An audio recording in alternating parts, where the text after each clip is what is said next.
We'll give it a couple more minutes.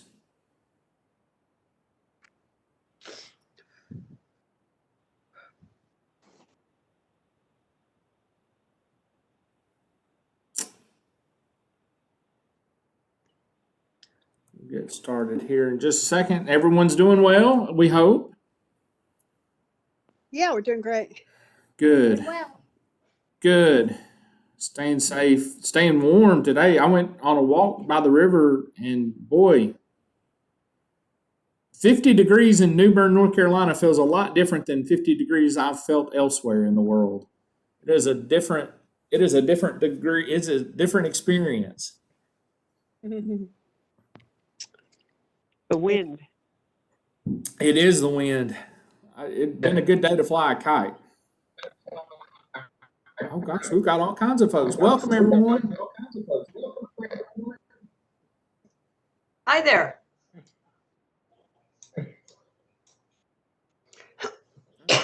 Seeing lots of folks. Well, we'll get right down to it so that way we can respect everyone's time. Thank you for coming. This may be the first meeting you've come. This is our digital online book club that we're doing here with the Craven Pamlico Regional Library System. Just wanted to let you guys know that we're recording this, so if you don't want your image to be on the screen, you can mute it at any time. But we'll record this and hopefully try to use this in the future for social media and promotion and things like that.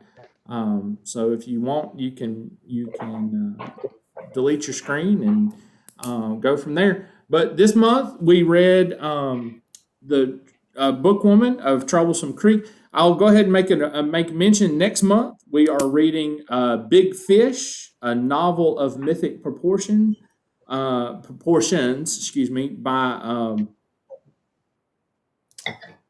Daniel Wallace. I lost his name there for a second. Daniel Wallace. And we have that on 3 different forms. You can pick it up through print here at the library.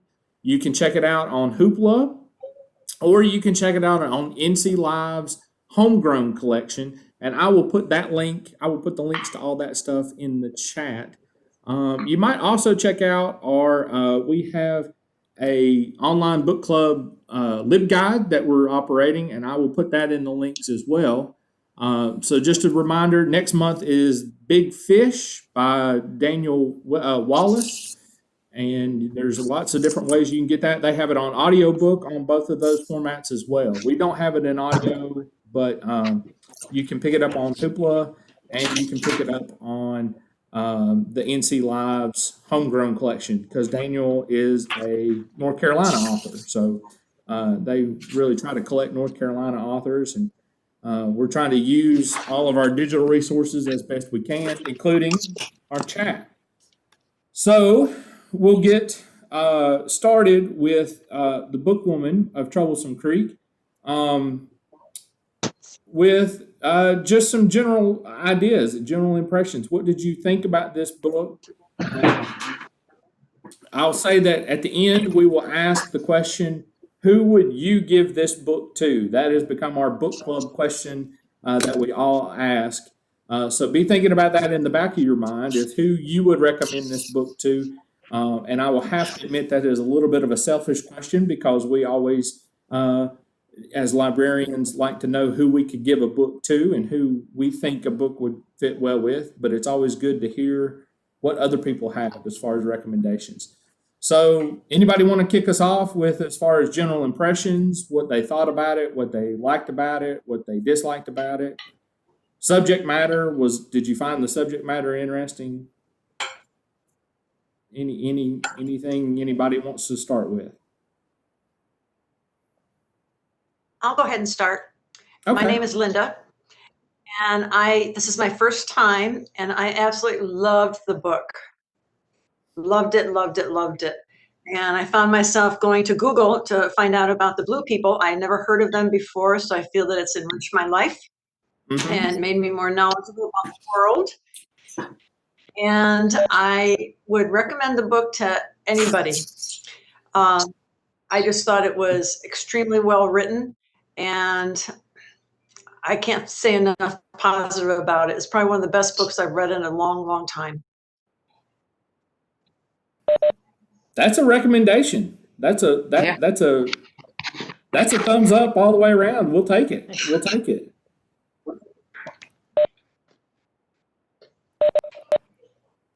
What? I like the. My name is Joanne. I love the book also. I thought it was really well written. It was, I had read Jojo Moyes, the Giver of Stars. It's also about the librarians in the 1930s going around in West Virginia. And of course, it had a whole different story, but I had read that first, and then I read this, both for two different book clubs I'm in, local book clubs. And I just thought it was really interesting, and just the blue people being a real thing. You know, it was really interesting to look that up and find out about them and where they came from and all that. I just thought it really had a plot, and it was it just had so many good, you know, and it had the happy ending. I guess we all like sometimes in a book, but I just really enjoyed it. I enjoyed it. I agree. This is Cindy. Just the fact that it was an uplifting book at a time when things are a little bit difficult, it was really nice to see that, even though it involved racism and feminism and all of the problems that she dealt with at that time. The very fact, and I also had read the Jojo Moyes book, but I loved reading another one, and again, knew nothing about the Blue People. The way that she continued to give, that all the librarians gave so much, doing the Packhorse librarian work was really incredible. So it was enjoyable. You just found yourself really rooting for her all the way along, despite some of the really horrible things that were happening as well. I'm Nancy, and this is my first time as well. And I really, really enjoyed the book. I have to say that it was inspiring. Also, it's the reason I didn't get my Christmas tree up because I couldn't put the book down. We can't take credit for that. Sorry. But I just, you know, it touched on so many issues that still to this day we still face. And it also makes me appreciate the librarians and how easy it is for us to find a book and to actually enjoy reading.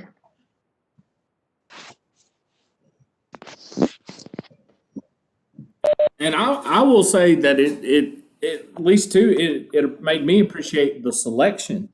It wasn't, oh, I'm going to reread the same popular mechanics that I've read 4 times over. I mean, I can pick up.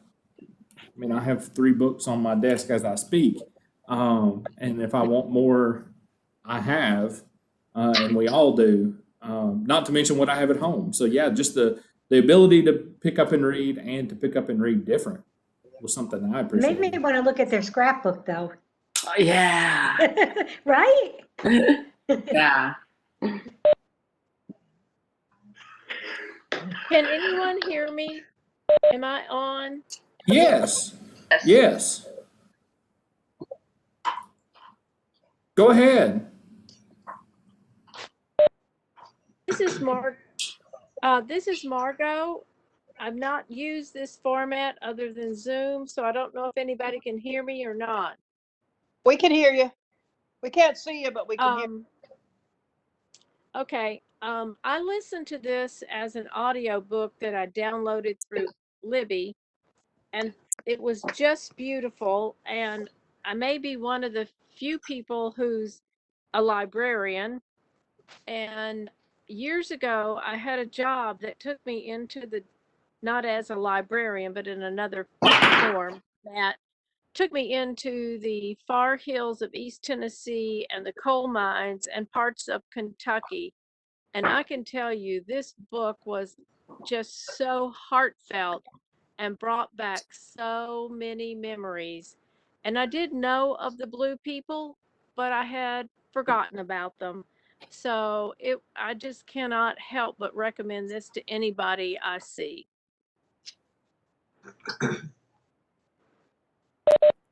Well, Margot, you said the magic words, East Tennessee. I have to ask where you went. I went to the University of Tennessee in Knoxville, and I had a job that took me into the hills of East Tennessee and around the coal mines. And I guess the most I visited schools with educational programs that schools that were all 12 grades in one building. Children dressed in clothes that looked like they were handed down from the Depression. This was in the late 70s, early 80s, but I felt like I was going back in time. And I also went to some parts of Kentucky around what's called Land Between the Lakes. It's an area that the Tennessee Valley Authority developed for power distribution.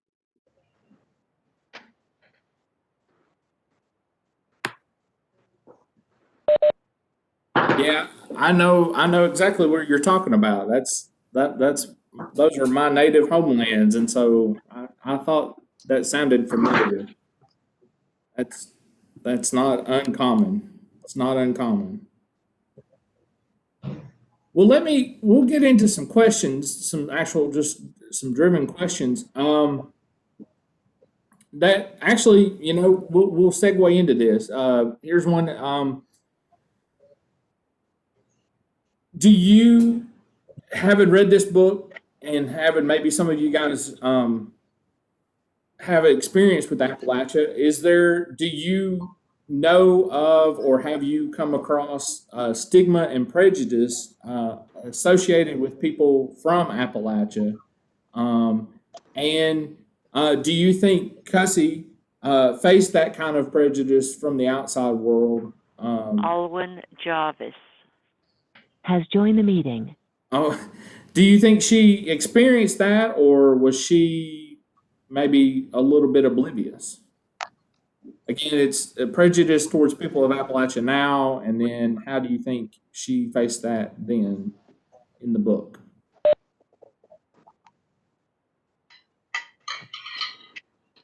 I've never known anybody from Go ahead, Appalachia.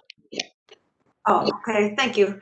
I've never known anybody from that region, but my own thoughts when I hear about somebody from that region of the country, I just think of illiteracy and poverty, and Alwyn that's not necessarily Jarvis accurate. has left the meeting. Yeah, that's what I think when I hear about that particular part of the country. This is Margot again. If anybody's become aware recently of there's actually a course at the University of Tennessee that's been developed about, believe it or not, Dolly Parton and East Tennessee and Participant what has she's joined the done meeting. to bring education to the area. And there are students that were in the classroom who had tried to change their accents so people would not know they were from East Tennessee. These were students of the University of Tennessee who had come from Appalachia in the 2020, and they were trying to change their accents so they would not sound like they were from East Tennessee. I grew up in East Tennessee as well. Also went to the University of Tennessee at Knoxville, and then moved to Colorado for 40 years. And I will say that I dropped a lot of my contractions. One of the biggest ones being y'all. It was a hard fought battle after growing up in Tennessee for 20 years, Yep. not say y'all, because I was teased so badly about it. And there was a certain amount of prejudice in terms of thinking you weren't particularly well educated and that kind of thing. It was really hard. Over time, you just kind of have to let go of that. But I think, Chris, your original question was, did we feel like that she felt that kind of prejudice? And I did not sense that in the book. I feel like the prejudice she felt was all about the blue skin. That was her fixation. And she knew she was a woman of worth, but she was really struggling with the way she looked and how whenever she'd get upset, the blue would come out. And it took her the entire length of that book and getting to know other people for whom that was not an issue. Somehow I think she had to see herself through someone else's eyes to finally let that go.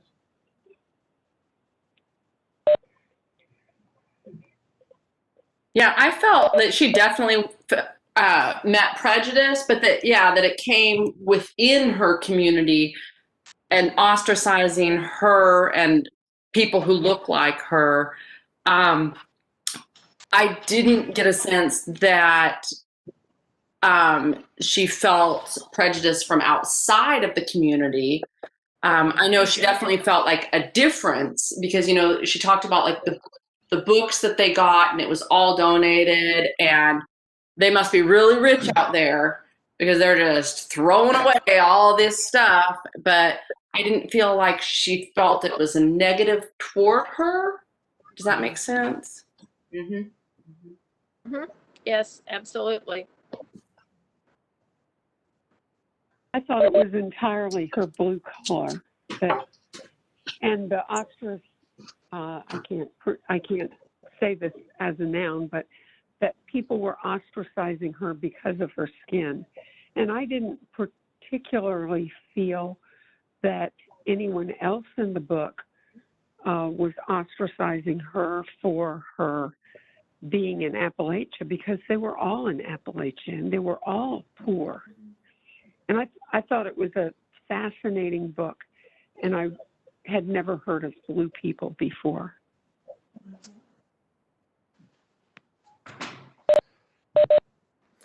Yeah, But isn't I her think. own Go ahead. Go ahead.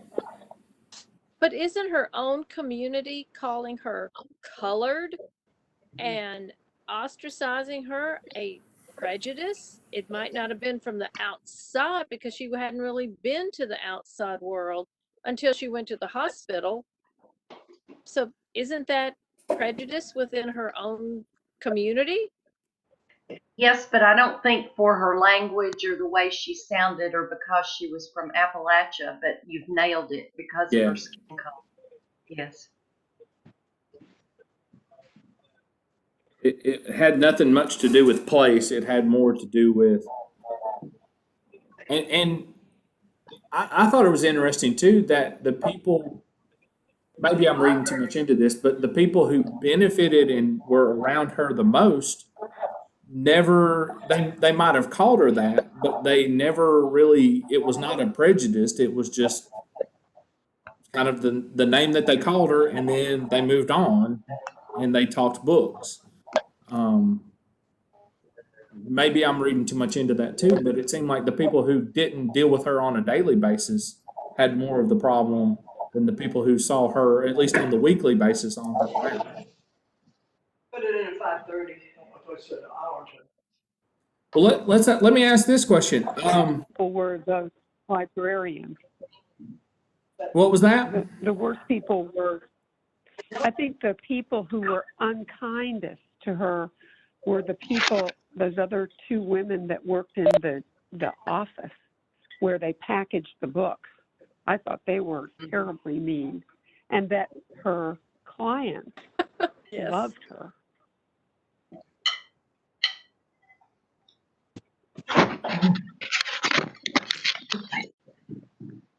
It did almost seem like that prejudice was based on jealousy. We heard from various people that she was very attractive, almost despite the fact that she was one of the blue people. But several people spoke about how lovely she was, that she was really a beautiful woman. And you have to wonder if those ladies she worked with were just jealous. Mm-hmm. That was the impression I got. Mm-hmm. I didn't think of Especially when she got the most eligible bachelor. Yes. Yeah. I was about to say she reeled in the fish that everyone wanted. So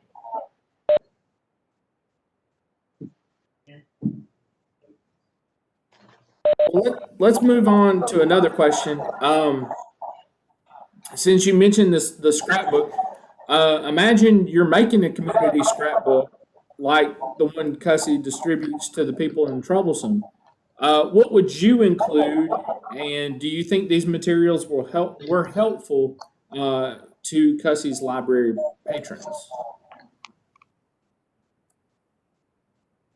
Recipes. I mean, how many people over the years have purchased magazines just to get the holiday recipes or what the latest thing might be?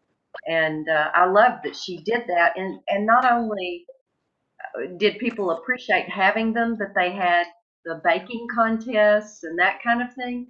So sometimes those recipes were actually helping one of the ladies catch a guy. They were kind of important.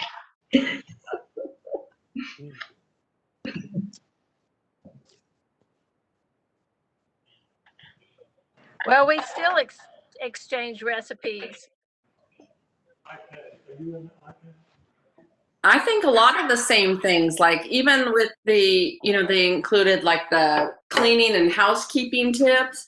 I'm thinking even nowadays we're looking for recipes definitely, but even still with cleaning and organizing a lot now, like just those the tips that they would share and she'd write up or clip out.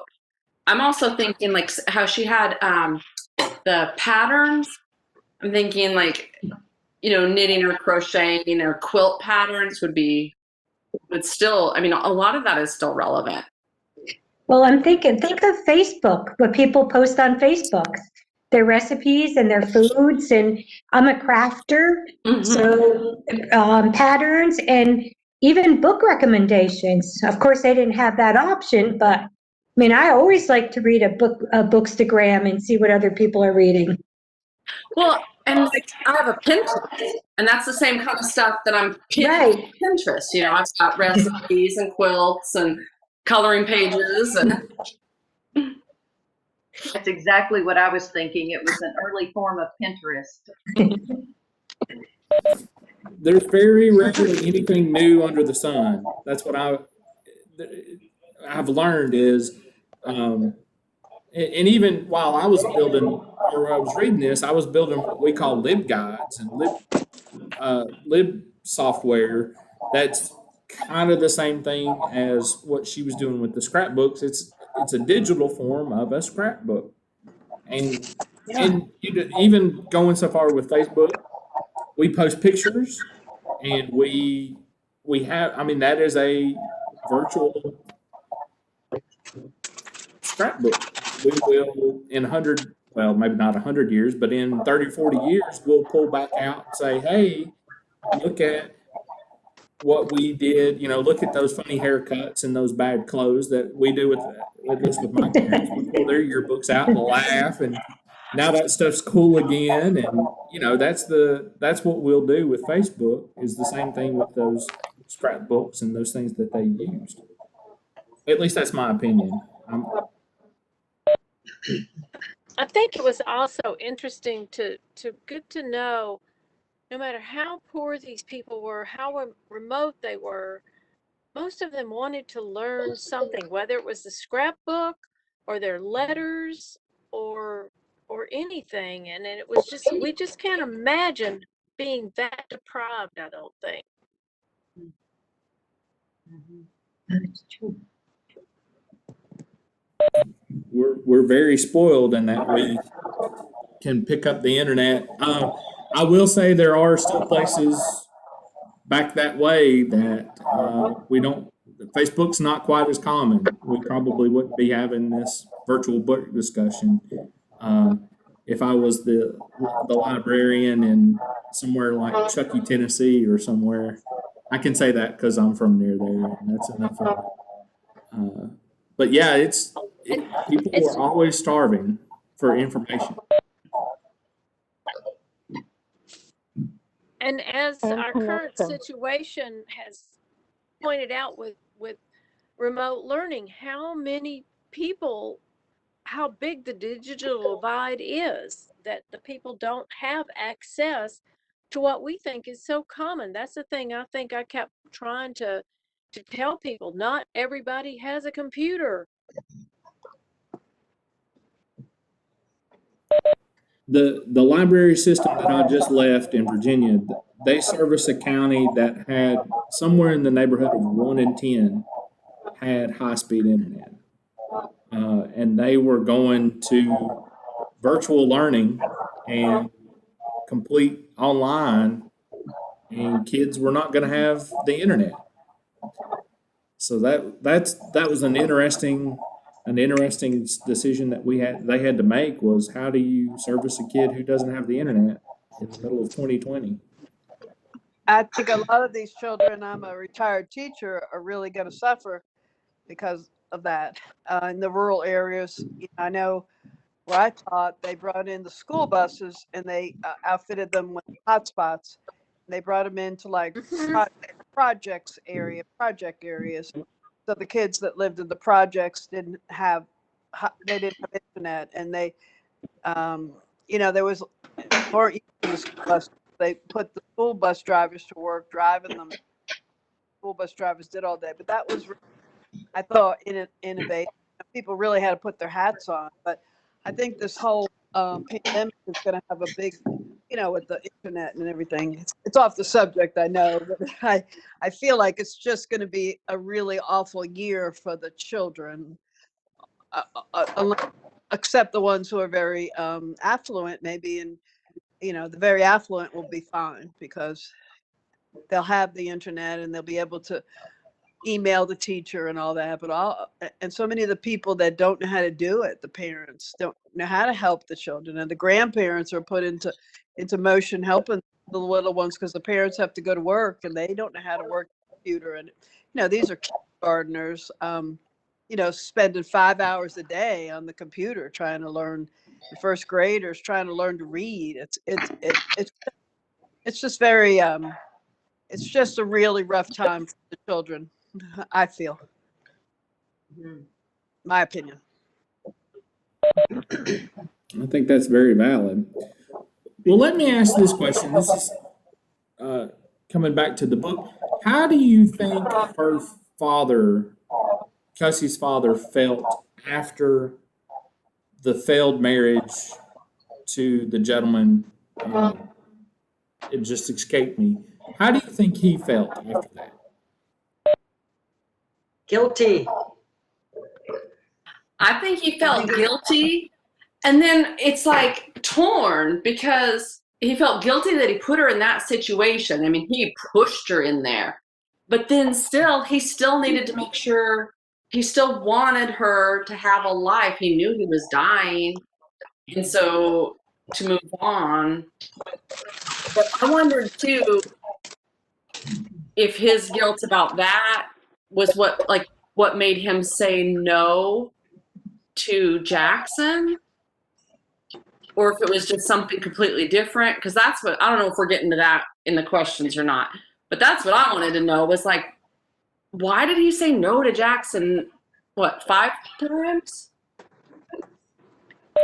Yeah, it was on up there, but that's a good question. Maybe he wanted to be sure this time, not let it happen again. He obviously loved her so much, and it was an era where the only way for a woman to be safe was to be married, even though she, I think, knew she was making enough money as a librarian, she would be okay. But her father, that was not his world. He didn't understand that yet. Has joined the meeting. I think he just felt like the only way for her to be safe was to be the wife of someone. But perhaps this time was more cautious about who that someone might be. Mm-hmm. Well, and it was also supposed to be, he made a promise to her mother that he would make sure that she got married. Right. He wanted to.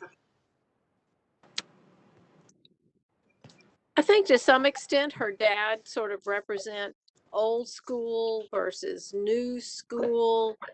he thought he was doing the best for her, and then he Has found left out, the meeting. this awful situation with abuse and everything. I think he was a caught between the times.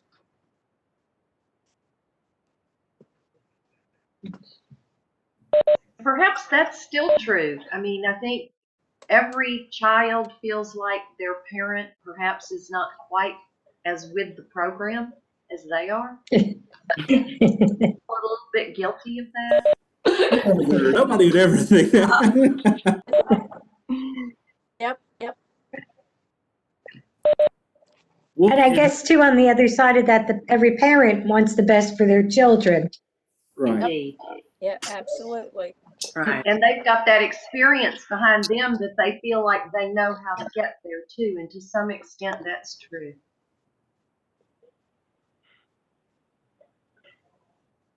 Every once in a while, I will say this: my mother will remind me just how cool she is and how cool she was, because she will talk about things. She said, we went and saw The Godfather in the movies. And you're like, you're right, like, oh, mom was cool once. And she will drop references now that will say, what you knew about that? So you're right. They're always in between that generation, but I think they probably keep up and keep fresher and keep up abreast, which I think her dad was the same way. I think he was trying to be reasonable he could have easily shut her down and said, no, you will not work outside of the house. Yeah. Right. And he did let the baby in the home. I mean, And he he did. could have totally said, oh no. Yeah. That would have been a very big strike against her in some families. Even today in 2020, bringing home a child that has questionable origins. So he was probably doing his dead level best to fit in between those boundaries. Mhm. And he fought so hard with the trying to unionize against the coal miners, and boy, if that's not an issue that continues until this day, and how horrible those people are, and what they've done to the landscape and the people that live in that area, that's very relevant. And very hip. I mean, that was something that would have been, even to this day, that is something that is very controversial to take a stand on. So you're right. Even outside of the home, he was taking a political stand and being very politically active when he could have just stayed at home and done his job. It's a good point. That's a real good point.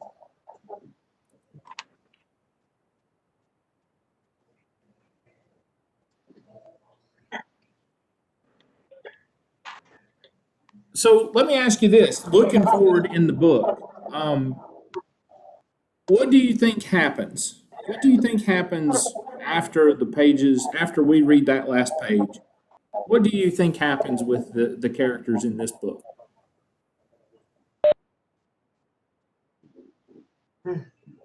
That's a good question, because I know we all know what we'd like to have happen, but I don't know if that's really reality of the times and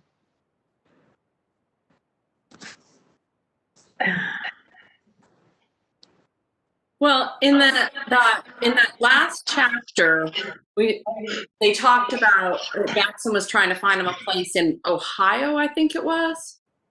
So that's what I think. I mean, because they're not letting him back in. I mean, that old sheriff, who's not even the sheriff, is watching out for him, and he's sneaking back just to see his wife.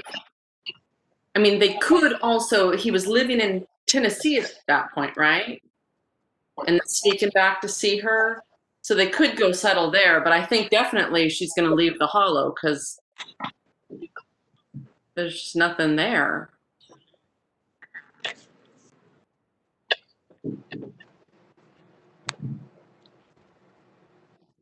How open-minded do you think that people in Ohio are going to be to blue people? Right.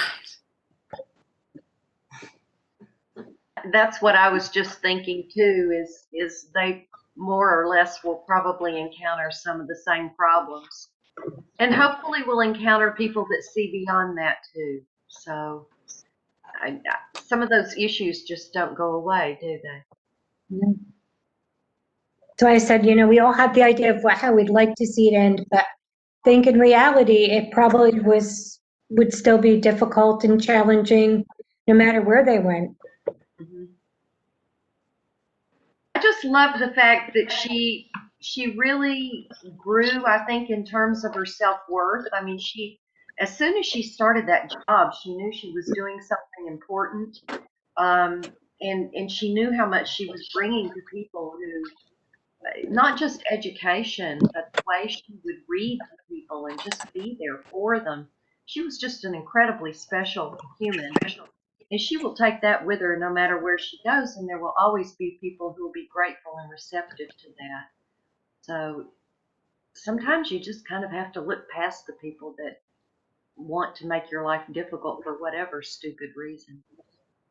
I mean, she did have a great support people, and there were people that really loved her. And so to see, I mean, it would probably be difficult to leave those people and a life that's the only life you've known. Mm-hmm.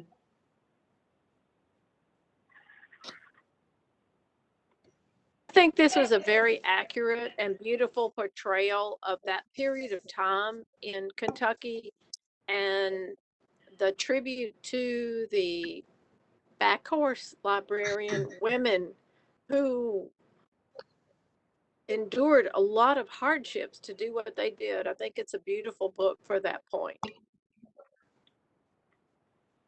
I would agree. Yes. If anybody wants to read any more about them, that Jojo Moyes, The Giver of Stars, is another really good one about the same period. And it's well written also. I had actually read it before I read the Troublesome Creek book, but it's about the same period of time. So it's another great book if you're looking for something to read. What is it called again? Giver of Stars. The Giver of Stars by Jojo Moyes, Moyes. Okay. Does anybody else have any suggestions about books about Appalachian times or Appalachian area that they would recommend? Well, the Giver of Stars is because it's about the same area, about Kentucky. But I mean, any additional recommendations? Let me ask you what time frame you would be interested in as far as history is concerned, or It doesn't matter. current. One that Yeah. I'm fairly partial to is Barbara Kingsolver's The Prodigal Summer. That's a fantastic book. I'm partial because my alma mater, Emory Henry, is mentioned in it just vaguely, but her husband also taught at Emory. That's a good one. Gosh, we could spend the rest of the night. I'm trying to think of some others. I'm always partial to that. Also, Big Stone Gap by Oh, yes. Adriana Trigovani, I think is how I'm saying that name. Let me I look it up. love Big Stone Gap. Yeah, Big Stone Gap is a good awesome. one. That talks a little bit about another interesting group of Appalachian folks called Melungeons. That's an interesting book. Big Stone Gap. I mean, there's any number of. If you're into some noir books that are kind of a little bit edgy, I would suggest Brian Panowitz, the Bull Mountain series. Those are kind of a little bit more edgy. They're not quite cozy, but they're very good. Gosh, if I tried to mention them all, I'm going to forget somebody that I should. I don't know. What does anybody else have any recommendations? There's always Look Homeward, Angel. There's always, yeah, you can What's always it go back called? to Tom Wolfe. Yeah. Yeah, what's it Add called? The Glass Castle. Well, there's I still didn't get it, sorry.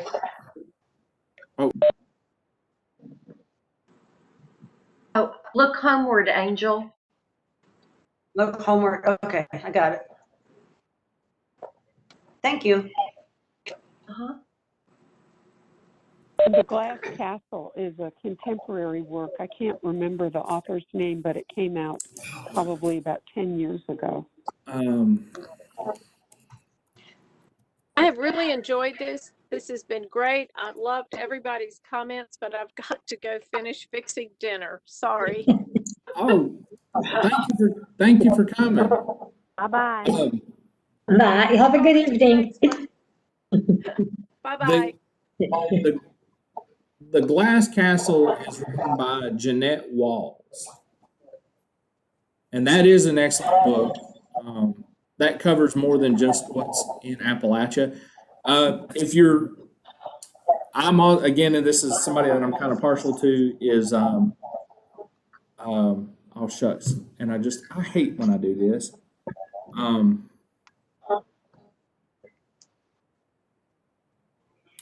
I just blanked on his name. I'm getting Jaber. It's the Ballad of Jaber Crow. Wendell Berry. Wendell Berry is always a great. He's a Kentucky guy and an Eastern Kentucky guy. But the ballad, I think it's called the Ballad of Jaber Crow, but I know it's called Jaber Crow. That's a fantastic read. And I'm trying to think of some other, because once we get rolling, I could spend the rest of the afternoon talking about Appalachian literature. I'm partial. I'm from Kingsport. I'm from as far east Tennessee as you can get before you get back to Virginia, and so I've grown up there and spent a good bit of time there. So I love some Appalachian literature. This was a little bit like reading about home. I actually have met a blue person. We had a gentleman that came into the library in the last library I worked in. And so the first time he came in, I realized what I was seeing. And that was a surreal experience because I realized just how Appalachian he was. And so you were talking about the prejudice, and it's hard. It's hard. I was watching kids that were in our library, watching how they reacted. And it was an interesting thing. I think back to the first time I might have seen a person of color at all, and then I transpose that to me being almost, this has been a couple of years ago, and I had that same experience, and it's humbling. It makes you really look at how you look at people of color in a different way, because you think you've seen everything, and then you see someone who's blue, and that was an interesting experience. It took me a few times to see him to get used to it enough to where, like I imagine people who saw her for the first time, it takes some getting used to.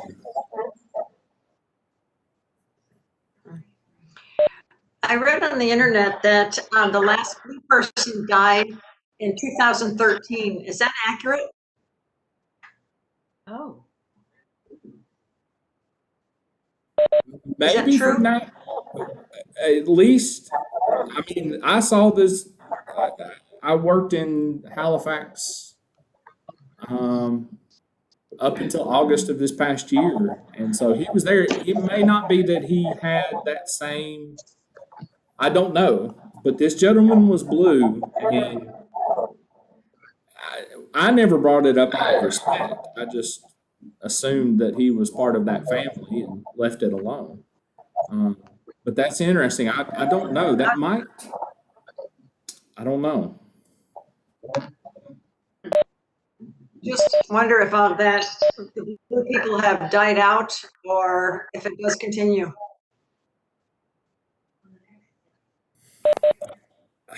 If that gentleman had the condition, then maybe he would be the last person.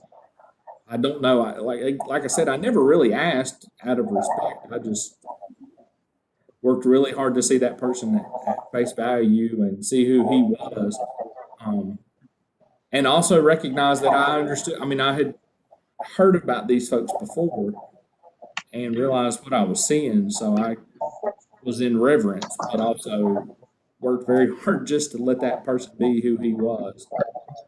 So, well, we'll That's maybe that's work really cool. towards closing up. And let me ask you the question. Our book club question is: who would you recommend this book to? My daughter. Anybody? Daughters? Anybody? We have a few ladies in the condo that we've just started a book club, and we read that book and we loved it. I think anyone who's interested in historical fiction, but I was also thinking, especially lately, there's been a lot of social issues discussed and published and reading about. And I think this is an interesting one for people who are reading about contemporary social issues or prejudices and that kind of thing now, to also bring that in.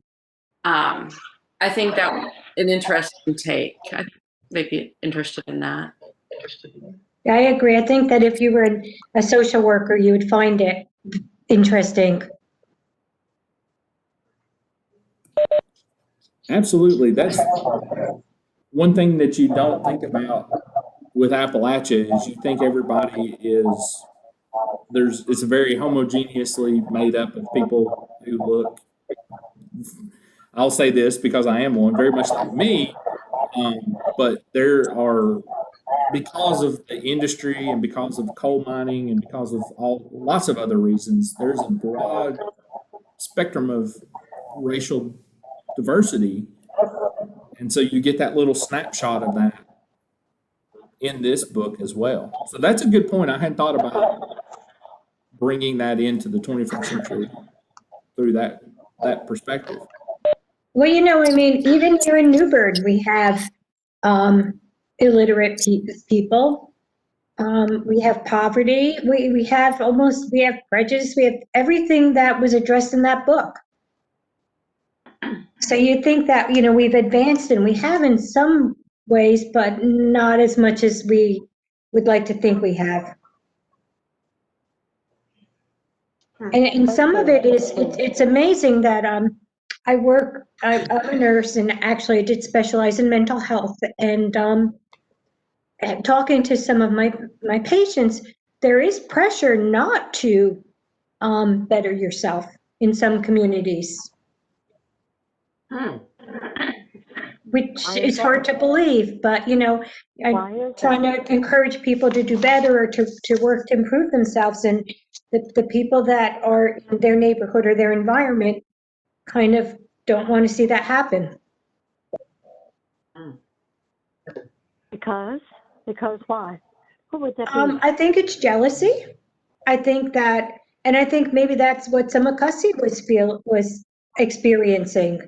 You don't want people to see people do better, because then it forces you to have to take a look into yourself, and then you feel like you have to do that.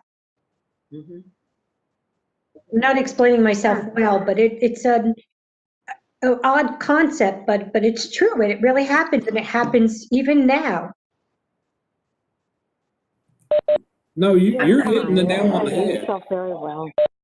Yes, you explained it quite well. Yeah, very well.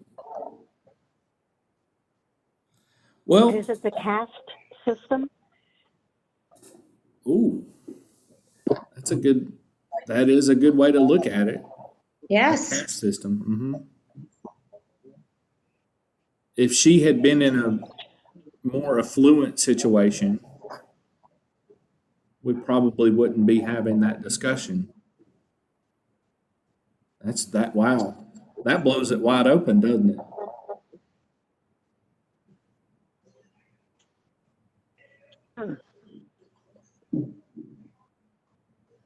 That's something to ponder on. Hmm. Well, we are coming up on the hour Chris, mark. I'm sorry. I'm sorry, Chris. Do you have these just once a month? Yes, ma'am, we do. We traditionally hold this on the fourth Tuesday of each month, but because Christmas and Thanksgiving holidays hit, we moved them up a week. But in January, it will be January 25th at 6 o'clock. And we are reading Daniel Wallace's Big Fish, a novel of mythic proportions. And I had promised you guys links, but I had just cleaned up the browser history, and so I'm having a hard time locating some of the things that I needed. But I will send those out on an email just as soon as I can. Some links to access Big Fish by Daniel Wallace. We will talk. It is also a fantastic movie. But I have been told, I've not read this yet, but I have been told to not watch the movie again until I read the book. So what that means, I don't know, but I trust the people who tell me these things. So go read the book, and if you want to watch the movie, it's fantastic. It's a fantastic movie. And I've heard it's an even better book. So we have the movie as well, too. So take a look at that. And that'll be January And 25th at 6. I'm sorry? Sorry, I didn't mean to interrupt you. Is that also on Kindle, Big Fish? Actually, I haven't taken a look at Kindle. I need to. I look at Hoopla and NC Live to do that as well, but I'm pretty sure that it's on Kindle. I don't think it's Okay. on Overdrive, but it might be on Libby. I imagine that it would be. I'm Okay, having thank trouble you. hearing whether you're saying the 25th or 26th. Is it a Monday or a Tuesday? It'll be Tuesday, the 25th, 25. Well, the 2/5 in January 2021 is a Monday. Okay, then it will be the 26th. I'm sorry. I'm looking at the calendar wrong. The 26th. I apologize. Thank you. Sure. I think I had the 26th originally down, and now I had to switch it up to the, yeah. So the 26th. Well, I'm going to go ahead and wind down. The library is working on closing itself anyway, too. So I appreciate you guys coming, and we will see you in January, if not sooner. Thank you. Thank you. Everybody have a nice holiday. You too. Y'all Stay too. well. Thank you.